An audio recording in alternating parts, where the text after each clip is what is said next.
Yeah, I don't know. I don't know. Good morning mga kamaster, welcome back sa ating channel AGM Master TV. So ngayong umaga po, papakita ko po sa inyo paano tanggalin ang dashboard ng DA DR17 V-Man o yung Wagon. So same lang sila ng dashboard style. So ito, katatapos lang po natin i-convert. So papakita ko po sa inyo paano ba ito tanggalin. Kasi maraming gustong mag-DIY paano tanggalin ang dashboard. So sasabihin ko po ano yung mga unang tatanggalin. Okay? Paano nagtanggal tayo ng dashboard, mga brackets, console box, itong mga shift knob natin dito, paano ba to tanggalin, mga ganyan. Okay. So una nating tatanggalin mga kamaster is hindi ko na inanoy dito yung hawakan. May hawakan to dito. So ang gagamitin natin dito, yung ginagamit ko dito is yung T-range na 10mm. So papakita ko po sa inyo yung itsura ng handle.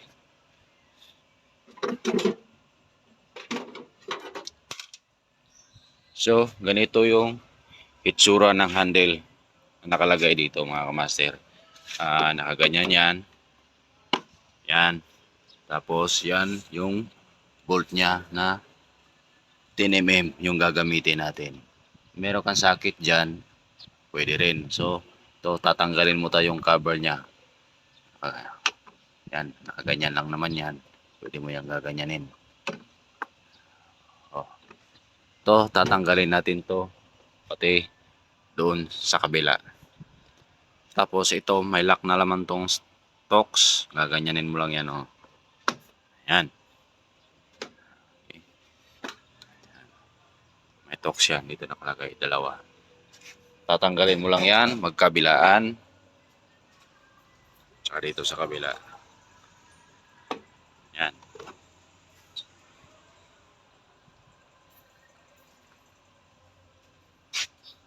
So pagkatapos nating tanggalin yung gilid, dito naman tayo sa ating steering column.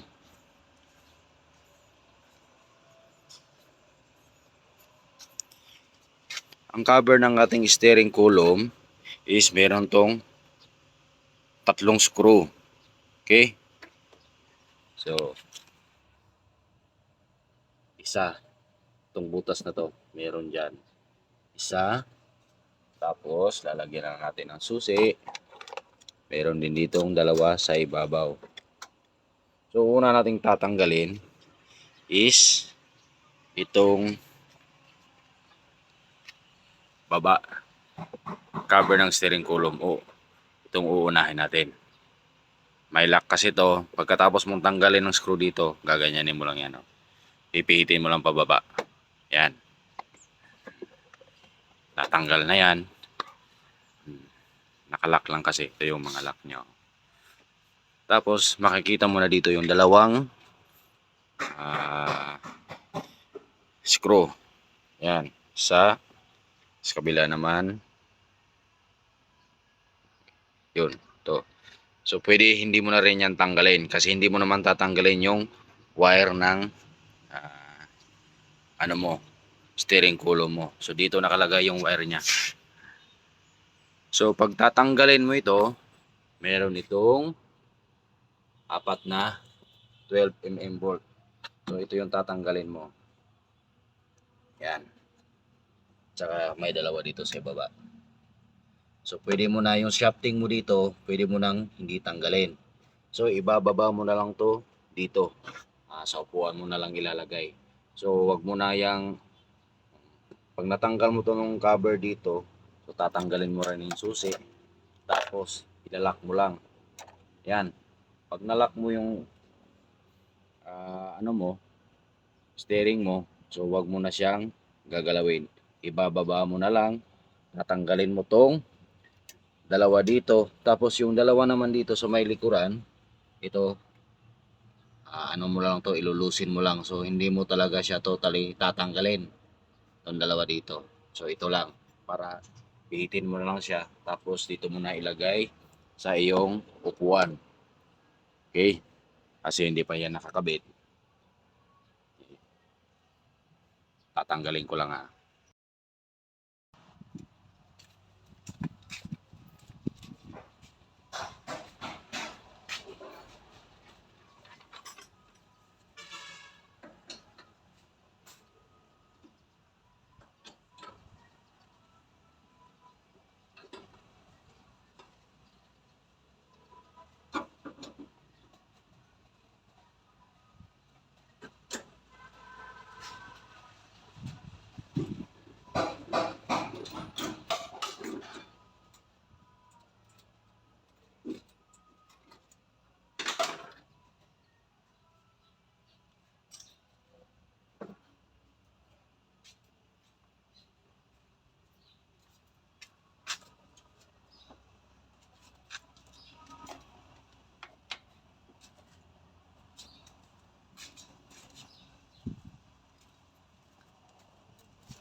So, ayan mga kamaster.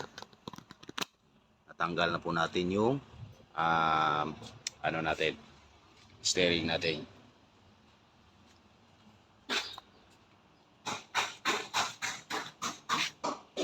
Yan.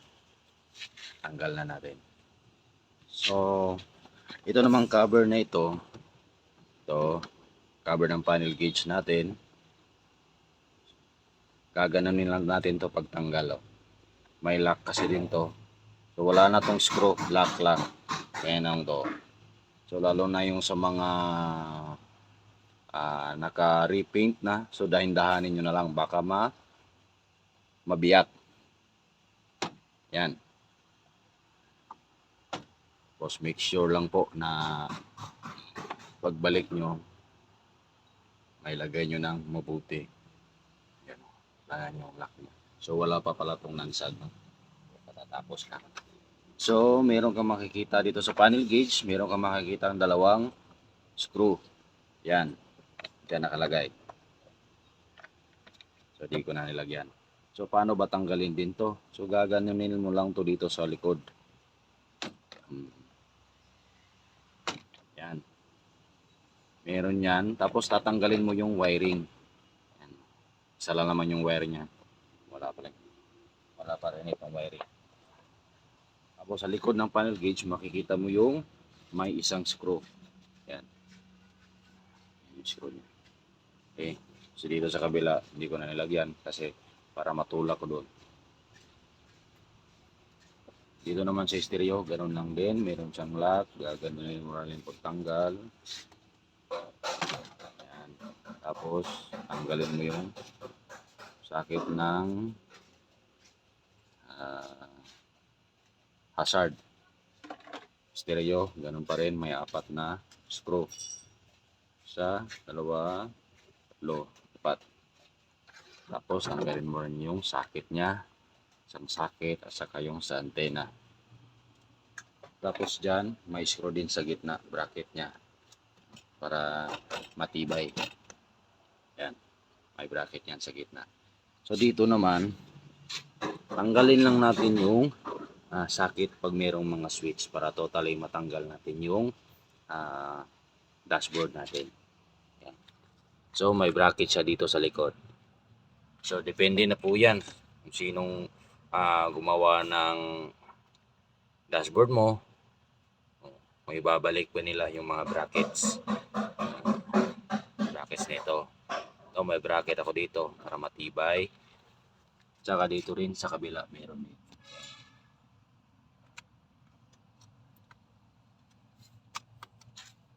Para matibay talaga.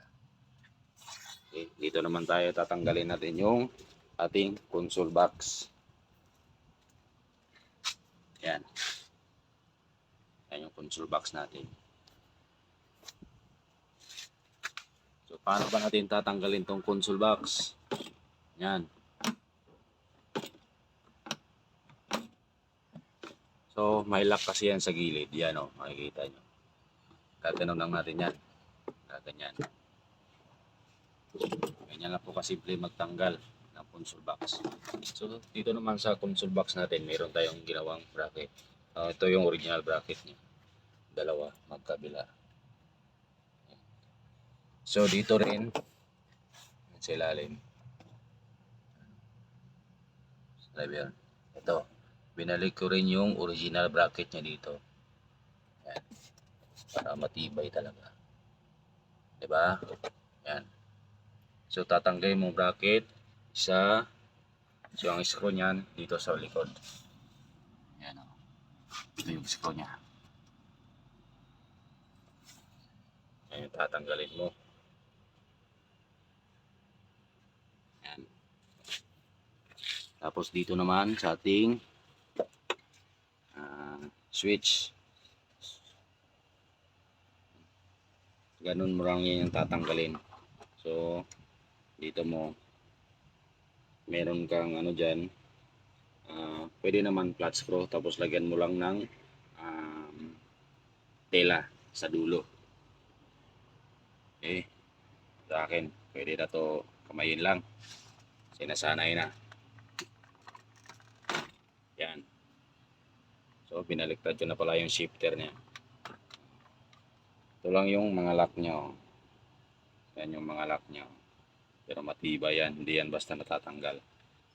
Okay, pagkatapos nyan, ganun lang, tanggalin ulit yung mga sakit ng wire. Yan, ganun lang din. So, dahan-dahan lang, lalo na pag naka-repaint na yung ano nyo, sasakyan nyo. Kasi baka mabiyat. Yan, kaya remove your dashboard at your own risk. So, dito rin, ito, may sakit din to dito. So, need mo yung tanggalin. So, depende na lang kung saan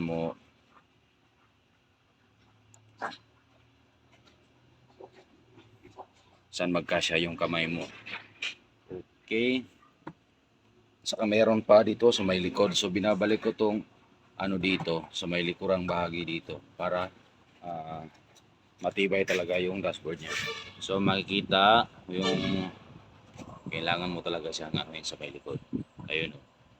Yan yung brackets niya.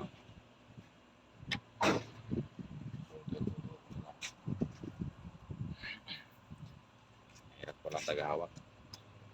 So, ayun. Ito. Yan. Yan yung tatanggalin mo rin yan. So, meron din naman dito sa kabila. Yun. So, hindi masyado makita sa video.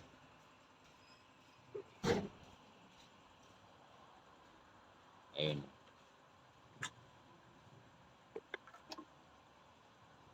Meron pa dyan sa ilalim. So, tatanggalin na natin. Saka dito pala, itong plastic na to, tatanggalin mo lang din to yung lock na to. Yan, tanggalin mo lang yan. Tapos, yan, may lock din to sa gilid. Ganyan lang. Pwede na yan matanggal.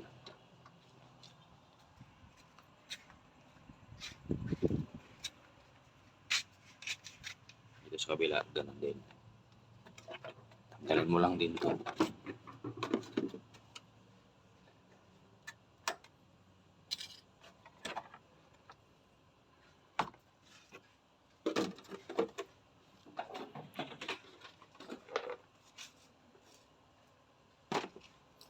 Pasensya na sa video, wala tayong dalawang. So, tatanggalin na natin yung mga screw ng bracket para totally matatanggal natin itong dashboard.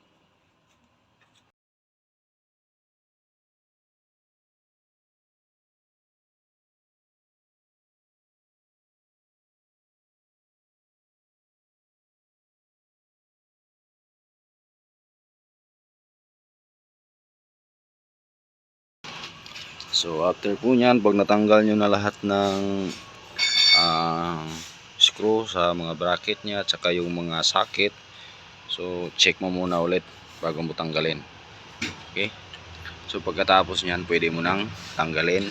Ibababa mo lang to, push mo lang po ito, tapos sabay dito. Yan, ganyan mo lang muna, o kaya lagay mo sa neutral. So pag sigurado ka na check mo na lahat na wala na nakakabit sa dashboard, so pwede mo na yang tanggalin. Dito mo hawakan. Okay. Ay, meron pang isa tayong nakaligtaan pala. So dapat siguraduhin nating tanggalin lahat, kasi yan, para di mabiyak yung dashboard mo.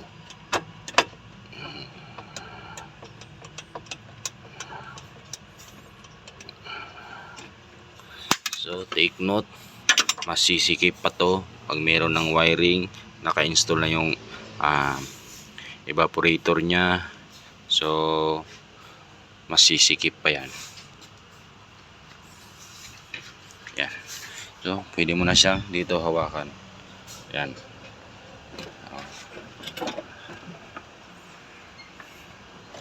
Yan, tanggal na yung dashboard. So ganun lang. So ito po ay sa DA17, DR17, ordinary at saka wagon. So sana may napulot kayong bago na namang technique. So bago na namang kalaman paano tanggalin ang ating dashboard, mga kamaster. So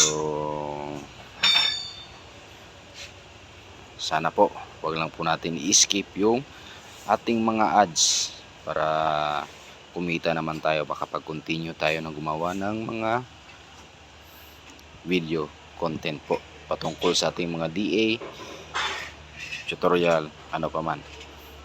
So paki-like na lang po paki-follow na lang po atong FB page, AGM Master TV pa rin po. So yun lang po, maraming salamat, hanggang sa susunod po, mga kamaster.